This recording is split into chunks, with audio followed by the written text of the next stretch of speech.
The John C. Stennis Space Center is a NASA rocket testing facility.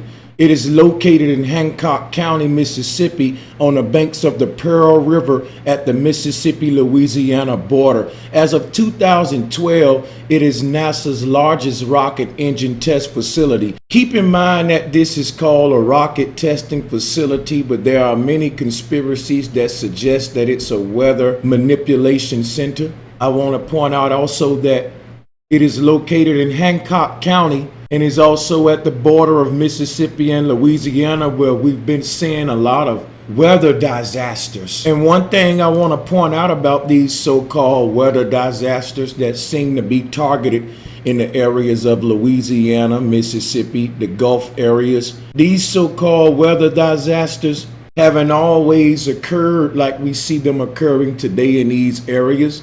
And I think it's something to lock in mind that the Stennis Space Center is in Hancock County, because Hancock County was a county that was severely damaged from Hurricane Katrina on August 29, 2005. In fact, the county was the scene of the final landfall of the quote-unquote eye of Hurricane Katrina, and its communities and infrastructure suffered some of the most intense damage inflicted by that storm. These severe disasters in these targeted areas such as Louisiana, Mississippi, didn't always occur in these areas. These so-called hurricanes and severe storms didn't begin in these areas until many of these space centers were constructed in the areas. Prior to a lot of these space centers, we don't have a history of hurricanes and severe storms in these areas. These storms came out of nowhere, and they don't behave like natural storms. NASA could very well be a space program, meaning that they literally control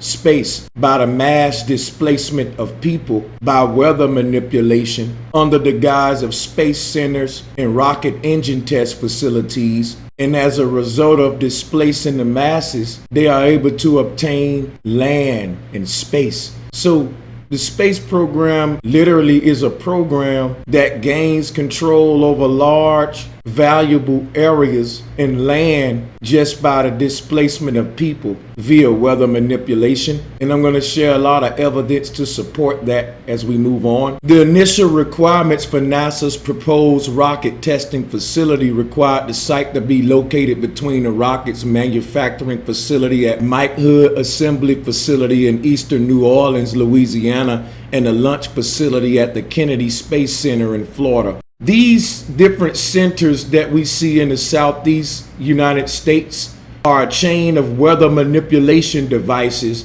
disguised as rocket engine testers.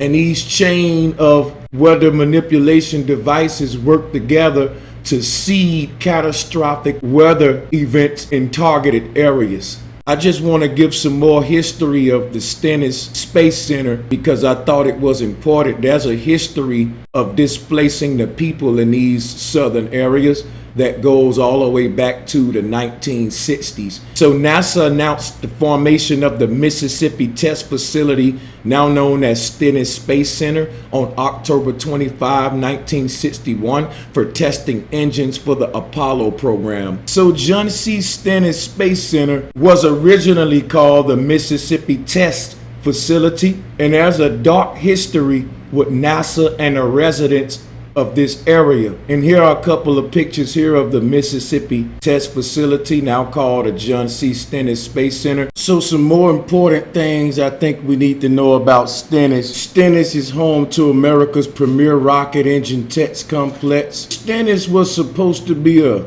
new age, a new generation of space launch systems. When I think about the term space launch systems, and you think about these machines as weather control tools and how they are causing a massive displacement of people, then the term space launch systems start to take a new meaning. Stennis tested the first and second Saturn V rocket stages for NASA's Apollo program, which we know that program is shrouded in conspiracy, including those used to carry humans to the moon, and we know the moon missions have been proven to be faked and staged. In the late 1960s and early 70s, there was a saying in the community surrounding Stennis: if you want to go to the moon, you first have to go through Hancock County, Mississippi. So since we know the moon missions were fake, what was this really all about? What was this construction of these new centers in these southern areas about? In early 2015, Stennis began testing RS-25 rocket engines that will help power the SLS vehicle at launch. So these RS-25 rocket engines that's supposed to be being tested at Stennis, here's just a little picture of what they look like. As you can see here to the far right, one of the SR-25 engines supposedly being tested.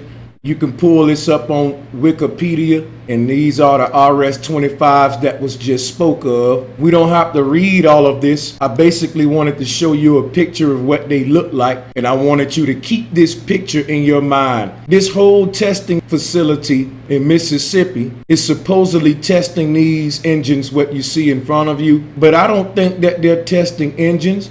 I think this is all a throw off, and I think what you're looking at is a cloud making machine passed off as an engine. A weather launching attack center dedicated to attacking U.S. civilians in the South and displacing people there in Texas. Why? Because Texas have the less strict gun laws. Texas have the most guns than any other U.S. state. Texas have been known to fight back throughout history. In order to disarm America, you start with Texas. Texas have a history of being rebellious and revolutionary. But the whole attack on this area can be traced back even to the Comanche Wars. The warfare and technology now is getting more high-tech and sinister, and NASA have achieved the ability to manipulate weather. So what they've given us here as a RS-25 engine on one hand, and they're saying they're testing this engine at this Stennis Space Center. On another hand, there are several video clips that have surfaced showing this very same machine participating in the cloud making process. This is a godlike ability that they have achieved that they're not sharing with the public. And me personally, I think that NASA's ability to control the weather with these devices can be hidden behind a cover story like we're just testing rocket engines, and this is just an engine testing facility, and these are just rocket engines. That can be argued whether or not these are just rocket engines or cloud makers. And the reason I say that is because of the video footage from the video clip that you're about to look at right about now. This is the shuttle's fuel tank. It may only be 130 miles to space, but to cover that distance, the engines will use 500,000 gallons of fuel. And that works out at 2 feet to the gallon. Despite the cost, however, NASA does need to test these engines once in a while. So they built this place in the wetlands of Mississippi.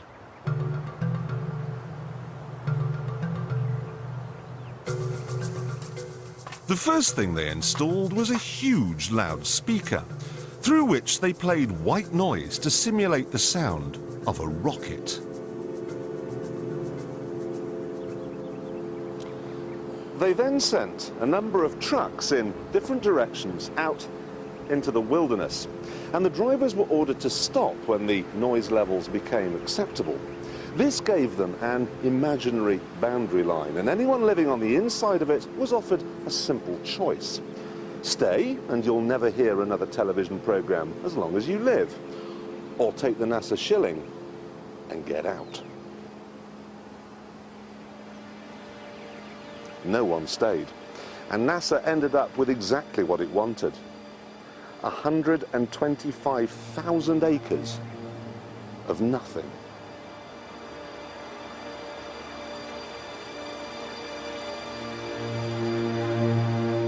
They even had to move 5 cemeteries, because the noise they were planning on making would wake the dead.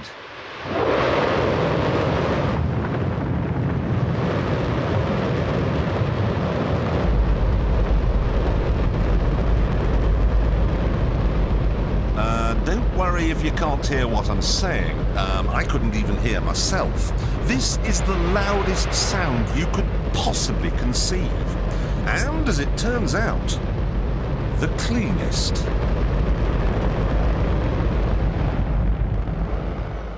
Now, the most amazing thing is that cloud up there, which was generated by the engine, is just a mixture of hydrogen and oxygen. It's water vapor.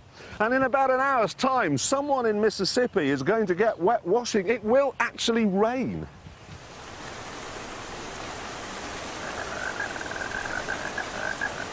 I told you! It's raining!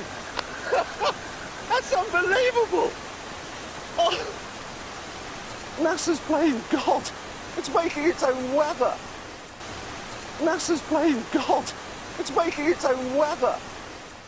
So as you can see, the space program is literally just that, a program that seemed to be dedicated to controlling space, whether it be above you, below you, or around you. And there's definitely a conspiracy with NASA surrounding weather control and weather as a form of weaponry to attack U.S. citizens and spark massive displacements of people. It seems to be not about launching rockets, but creating man-made disasters and launching massive groups of people from their homeland and residences. The following article in front of you is from NASA's website. This is the Stennis Space Center, the space launch system here. They call this a space launch system. But as you can see, just like what was demonstrated in the previous video clip from BBC, this thing is not about launching rockets. It's about making clouds. Here in a second, I'm going to show you that those so-called rocket engines are really cloud makers.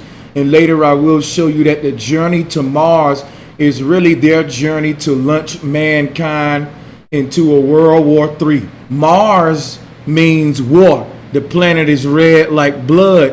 When you deal with the planets that NASA give us, they're all mythology. And when they say a journey to Mars, it's a journey to war, but the war is cold, the war is covert. You don't know you're being attacked. People just think that it's a natural disaster. But these same lands have been attacked for hundreds of years. So space launch systems are to launch people away from their land and create free space. Because what you witnessed in the previous video, they did a fake rocket sound and it was very, very loud. That created what's called a buffer zone. That buffer zone is really NASA's nice way of saying we're forcing people to leave their residence by noise pollution. Who could live next to something that loud? And these people are thinking that they're living next to a rocket test facility. And NASA is playing fake rocket sounds that's very loud. And this place really has nothing to do with the rockets, but it really has everything to do with moving those people out of the land. So if the sound don't move you out, then they will flood you away from this land with this cloud making machine that they're passing off as a space launch system, which is really just launching massive amounts of people away from their homeland and residences and indeed creating space. So now the space program really takes on a new lease with this information. As you can see, this thing is always shown making clouds. Since the conception of so-called space launch systems, which are weather-controlled devices, there has been strange anomaly with weather in our time, especially in those targeted locations that I'm speaking about in this video. And these so-called natural disasters only start to come about when these space centers came onto the scene. Ever since these SLSs or weather control devices have popped up in certain parts of the U.S., mainly the southeastern U.S., there have been strange anomaly in weather, especially in those targeted locations that I'm speaking about. But not only that, there have been clouds we've witnessed in our lifetime that have not been witnessed in ancient time. They say there's nothing new under the sun, but in our lifetime, we've witnessed man-made weather to the point where with geoengineering and aluminum aerosol and different chemicals and cocktails and chemtrails, They've managed to create all type of bizarre looking clouds that isn't natural. NASA identifies this as a rolling cloud, but nature didn't make this, and they won't tell you that they have the capability to make this hideous, unnatural phenomena. These things are used to seed weather disasters and attack U.S. citizens in strategic parts of this land. So if you do a little reading below, you can see that the text says about this RS-25 engine, basically saying that it's being tested at one of these sites there at Stennis. But I want you to pay attention to this like I told you before, because like I said, this is actually what's generating the clouds. And now we're going to check out another video.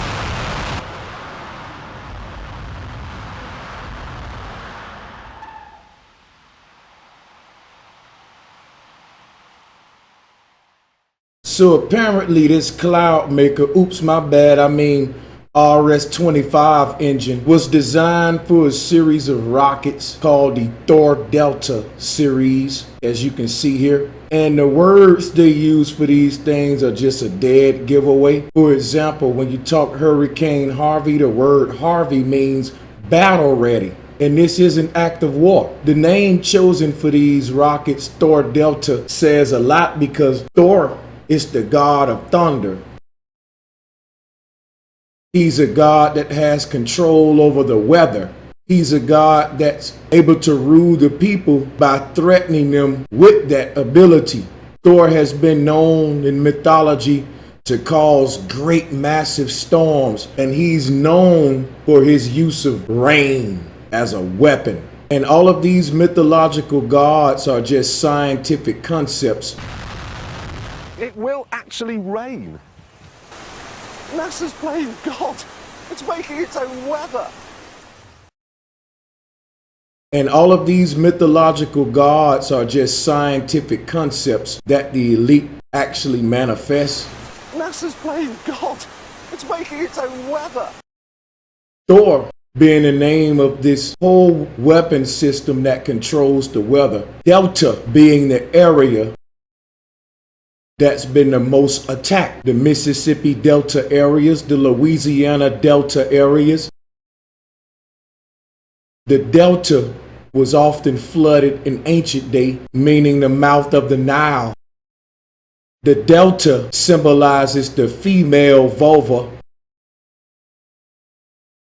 And this is all cosmological science dealing with the mother goddess, dealing with the waters above, waters below, and the great floods in creation and the great floods in pregnancy, and the waters being broken in pregnancy equivalent to the waters being separated in creation. Everything they do is a divine language. Now what I mean when I say divine language is just what I just demonstrated. Thor, Delta, Thor being the god of thunder and weather, Delta being the area that all of this is taking place. And not only that, the hurricane was formed on August 17th, which was a Thursday or a Thor's Day. Thursday is dedicated to the Greek god Thor. This was a ritual attack because the hurricane dissipated on September 2nd, which is Saturday or Sabbath day, the day of balance, or the Greek god El, which restores the balance or dissipates the storm after the waters flooded. There was also a deity that predated El by the name of Ma'at, who restored the balance after the flood. So they picked two symbolic days. It started on Thor's Day. That was the day it formed. It dissipated on Saturday, symbolizing the end of the storm. they're not only attacking us physically, they're attacking us spiritually. They're using microcosm and macrocosm magic. They can bring mythology to life in our reality. The deities they use in mythology are synced to certain days of the week. The times and days they do certain ritual attacks are very important to them. This is why I decode the occult secrets behind all of the madness. Thor being the god that attacks with weather, Delta being the area that's being attacked. So what we're looking at now is a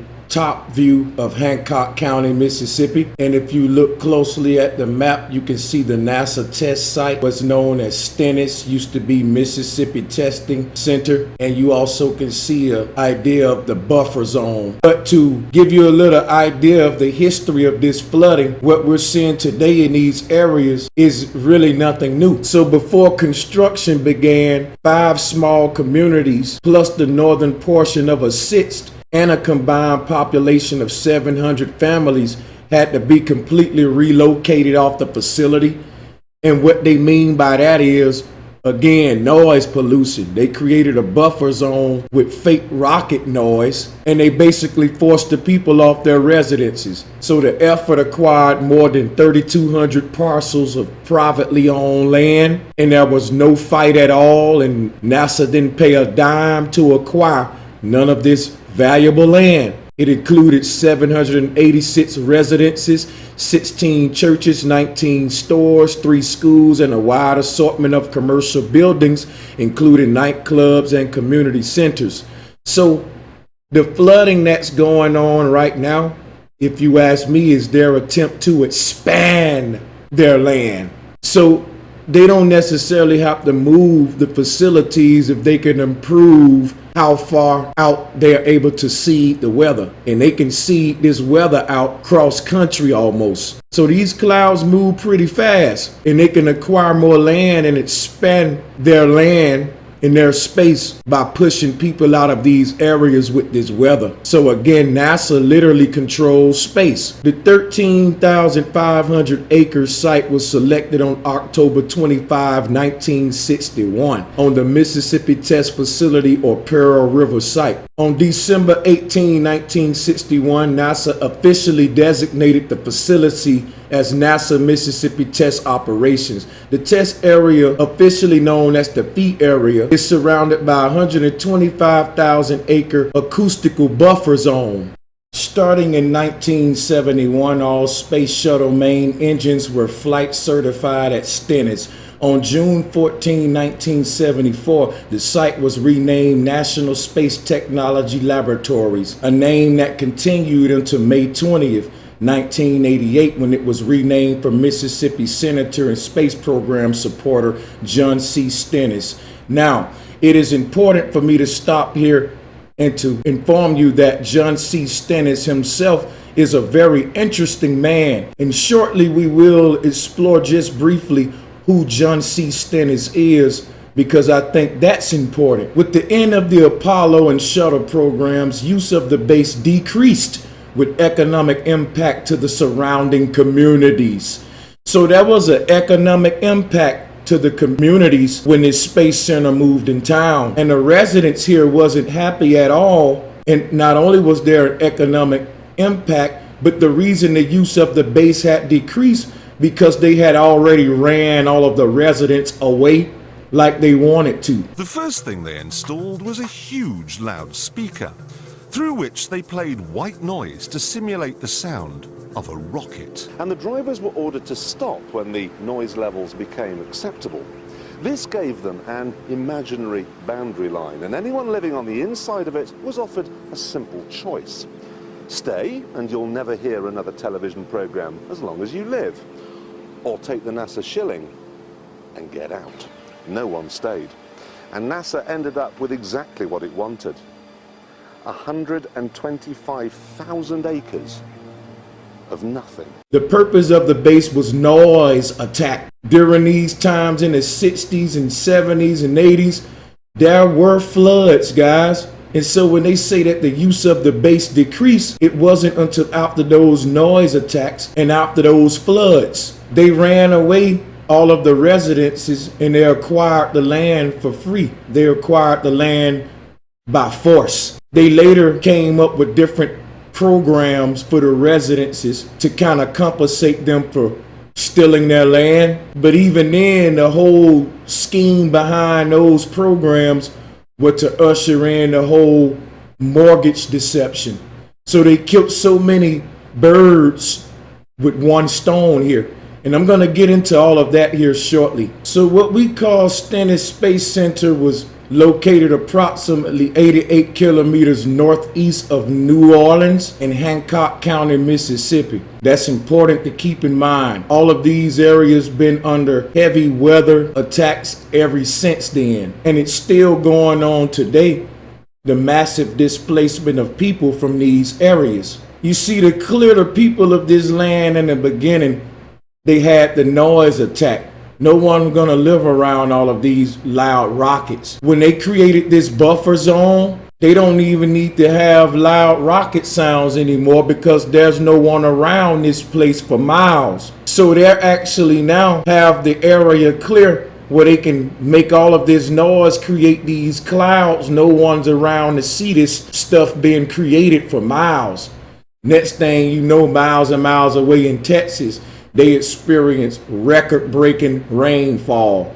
The kind of rainfall that hit the ground over there, I don't think we've ever seen it. I think they broke records. And this is not nature. I really believe that this is NASA. I really believe that this is man-made. And so do Richard from Boston. Check this video out.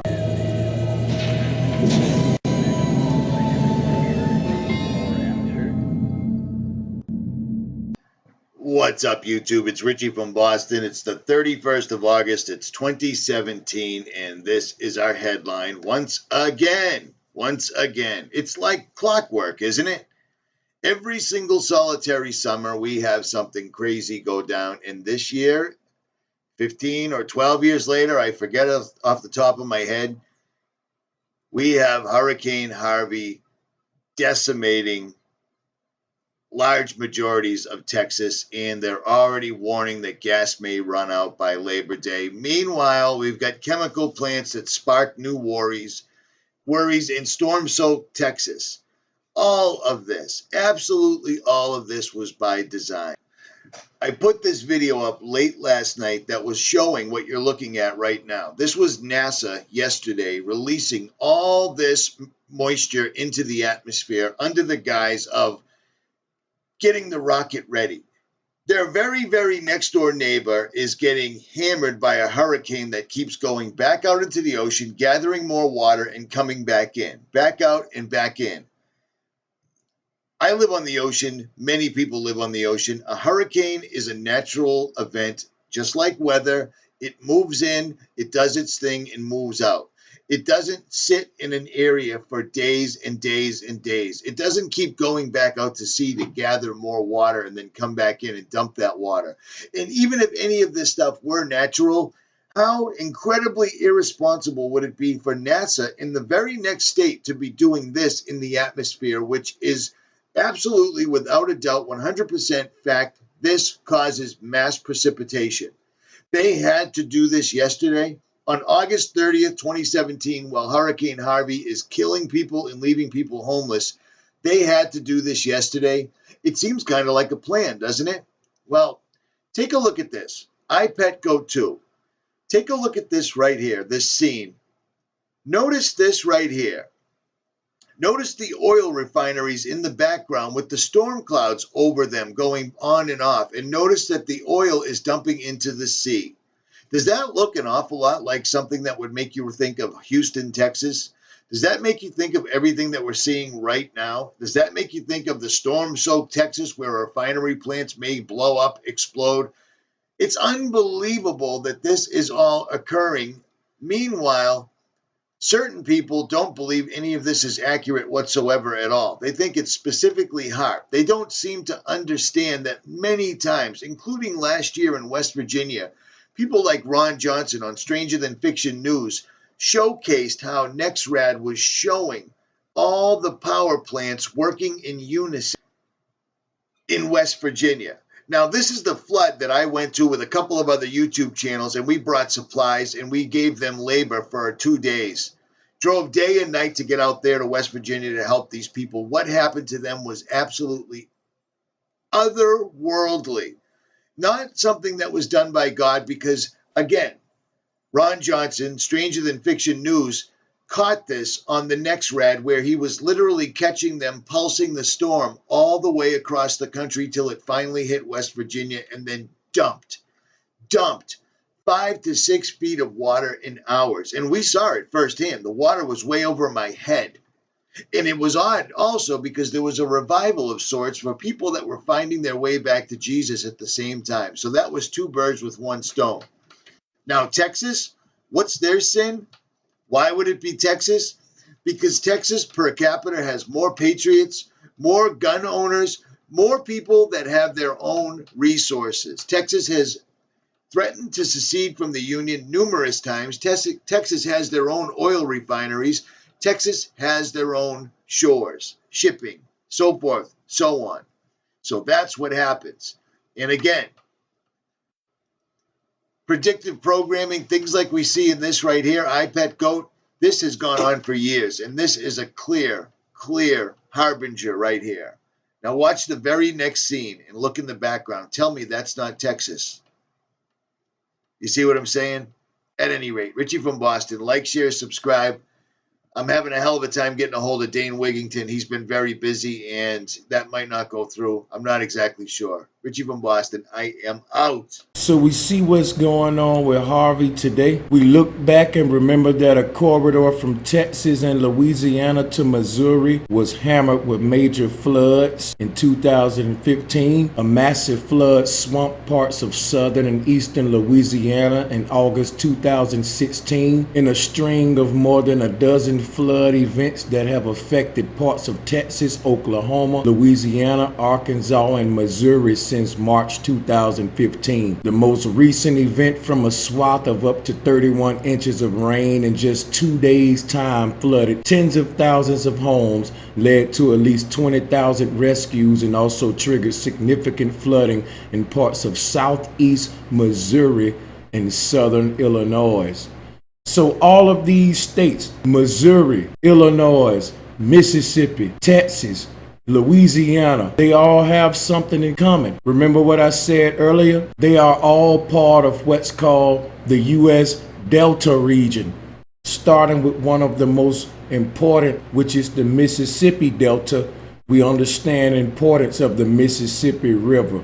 So this Gulf area is very important. The areas in this map are considered the U.S. Delta. And remember what I told you earlier, the name of the rockets for these so-called engines, which are cloud makers, is called a Thor Delta series. And I went over that previously, the deity Thor and Delta being these regions. But it don't stop there. The rabbit hole goes even deeper.